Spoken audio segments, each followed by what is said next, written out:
Hello' everyone, আহি গ'লোঁ মই ডেইলি নাইট ৰুটিন কৰিবলৈ। মই আইচ লগাইছিলোঁ, তাৰপিছত মই ক্লিন কৰি আহিলোঁ মুখখন ক্লিনজাৰ দি। গ্লুটেড হাইঅনটো মই ইউজ কৰি আছোঁ এতিয়া বৰ্তমান। মুখখন মুচি লৈছোঁ। চুলিটো মই মানে বেনি কৰিয়ে ৰাখোঁ, যিহেতু একদম চুলি জট হৈ যায়, একদম ফণিয়াবলৈও মন নাযায়। সেইকাৰণে এতিয়া ৰাতিকৈ ধুনীয়াকৈ আকৌ মই ফণিয়াই পেলাই আকৌ বেনি গুঠি আকৌ শুই যাম, তেতিয়া আকৌ জট নালাগে চুলি।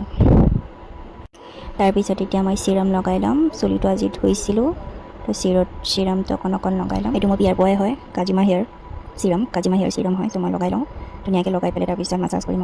মাছাজ কৰাৰ পিছত বেনি কৰিম, যিহেতু মই বেনি কৰিয়ে থওঁ, নহ'লে বহুত চুলিবিলাক জট হয়। চ' সেইকাৰণে মাছাজ কৰি ল'লোঁ। তাৰপিছত এতিয়া মই বেনি কৰিম, বেনিটো কৰি থৈ দিওঁ, নহ'লে চুলিটো জট হয় বহুত। ये मेरा कुची पुची है। এতিয়া মই ডেইলি ফেচত ইউজ কৰি আছোঁ হিমালয়া ডাৰ্ক স্পট, যিহেতু অকণ আছে মোৰ। চ' সেইকাৰণে মই হিমালয়াতে ইউজ কৰি আছোঁ ডেইলি নাইটত। তাৰপিছত মই লগাই ল'লোঁ অলপ লিপ গ্লছ, যিহেতু পিংক হৈ গ'ল, একে ছেম।